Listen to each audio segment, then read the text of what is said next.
வணக்கம் மக்களே, இது ஆச்சரியங்களின் அணிவகுப்பு 12 டக்கர். இந்த உலகத்துல விசித்திரமான விலங்குகள் நிறையவே இருக்கு. அதுல ஒண்ணுதான் பிரபோசிஸ் அப்படின்ற நீலமூக்கு குரங்கு. அதை பத்தின 12 டக்கரான தகவல்கள் உங்களுக்காக. குரங்கு எப்படி இருக்குமோ அது மாதிரி தான் இதுவும் இருக்கும். உடம்பு முழுக்க சிகப்பு நிற தோல் இருக்கும். அப்புறம் மூஞ்சி ரவுண்டா இருக்கும். ஆனா அதுல வாழைப்பழத்தை ஒட்டி வச்ச மாதிரி மூக்கு இருக்கும். பார்க்கறதுக்கு ஒரு மாதிரி இருக்கே, சாப்பிடறதுக்கு கஷ்டப்படாது. தென்கிழக்கு ஆசியால இருக்கிற போர்னியோ தீவு தான் இந்த குரங்கோட தாயகம். இந்த அடர்ந்த காடுகள்ல மட்டும்தான் இந்த அரிய வகை குரங்கை நம்ம பார்க்க முடியும். அது மட்டும் இல்லாம இது குரங்கு இனத்திலேயே ரொம்ப பழைய பீஸ் அப்படின்னு சொல்லி ஆராய்ச்சியில கண்டுபிடிச்சிருக்காங்க. சாதாரண குரங்கு வகையில ரொம்ப பெருசு அப்படின்னா இந்த வகை தான். சாதாரணமா பாத்தீங்கன்னா இதோட அளவு நல்லா வளர்ந்த குரங்கு 30 இன்ச் வரைக்கும் வளருங்க. அது மட்டும் இல்லாம இது குட்டியா இருக்கும்போது கிரே கலர்ல தான் இருக்கும். போக போக தான் சிவப்பு நிறத்துல மாறும். எந்த கலர்ல இருந்தா என்ன, உன்னோட மூக்கு தான் உனக்கு ஹைலைட்டே. இந்த குரங்கோட அட்ராக்ஷன் இதோட மூக்கு தான். ஆண் குரங்கோட மூக்கு தான் பெருசா நீளமா கீழ் நோக்கி வளரும். நல்லா வளர்ந்த ஆண் குரங்கோட மூக்கு 4 இன்ச் வரைக்கும் இருக்கும். பெண் குரங்கோட மூக்கு சின்னதா தான் இருக்கும். இந்த வகை குரங்குகள் பெரும்பாலும் மரத்துக்கு மேலேயே தான் இருக்கும். நிலத்துக்கு எப்பயாவது தான் வரும். இதுங்க சாப்பிடுற ஐட்டம் அப்படின்னு பாத்தீங்கன்னா இலைகள், பழங்கள், காய்கள் இதை தான் சாப்பிடும். பியூர் வெஜ்ஜா நீ?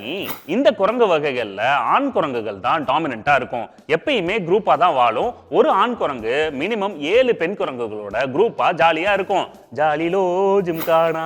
இந்த குரங்கு வகையில நீளமான அதிக எடை இருக்கிற மூக்கு வச்சிருக்கிற ஆண் குரங்குகள் தான் மிஸ்டர் ரோமியோ. அப்படி மூக்கு இருக்கிற ஆண் குரங்குகளுக்கு பின்னாடி பெண் குரங்குகள் கூட்டமா சுத்துமா. அப்படி அந்த மூக்குல என்ன இருக்கும்?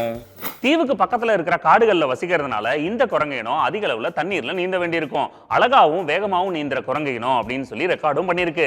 தண்ணினா யாருக்கு தான் பிடிக்காது? இந்த வகை குரங்குகளுக்கு இன்னொரு அட்ராக்ஷன் என்ன அப்படின்னு பாத்தீங்கன்னா அதோட மிகப்பெரிய தொப்பை. அந்த தொப்பைக்கு பின்னாடி ஒரு பெரிய சயின்ஸே இருக்கு. அழுகி போன பழங்கள் உட்பட எதை வேணாலும் இந்த குரங்கு சாப்பிடலாம். வயிற்றுக்குள்ள இருக்கிற சிறப்பு உறுப்பு அதை ஈஸியா டைஜஸ்ட் பண்ணிடுமா. அந்த அமைப்பு நமக்கு இல்லையே. மரத்தை விட்டு இந்த குரங்கு இறங்கினாலே தண்ணீர்ல தான் இருக்கும். வேற இடத்துக்கு டிராவல் பண்ணோம் அப்படின்னாலுமே தண்ணியில நீந்தி தான் போகுங்க. அதனாலேயே முதலைங்களுக்கு இது இரையாயிடும். முதலைங்களோட ஃபேவரட் ஃபுட் இந்த குரங்கு தான். நவம்பர்ல இருந்து பிப்ரவரி மாசம் வரைக்கும் இனப்பெருக்க காலம் நடக்கும். அதுக்கப்புறம் 200 நாள் வரைக்கும் இந்த பெண் குரங்குகள் கர்ப்பமா இருக்கும். குட்டிங்க போட்டதுக்கு அப்புறம் அதுங்க நல்லா வளர்ந்து அதுங்களே சாப்பிடுற வரைக்கும் பெண் குரங்குகள் தன்னோட குட்டி குரங்குகளை புடிச்சுக்கிட்டே சுத்தும். அது மட்டும் இல்லாம குரூப்ல குட்டி குரங்குகளை மத்த குரங்குகள் பராமரிக்கும். விக்ரமன் படம் பார்த்த மாதிரியே இருக்கே.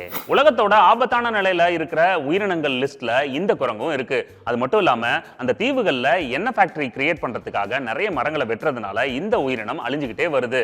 இப்பதான் இதை பாதுகாக்கிறதுக்காக நடவடிக்கைகள் எடுத்துக்கிட்டு இருக்காங்க. ஓகே மக்களே, மீண்டும் சந்திப்போம். இது ஆச்சரியங்களின் அணிவகுப்பு 12 டக்கர் வித் மீ உங்கள் துரைராஜ் ஜெயசீலன்.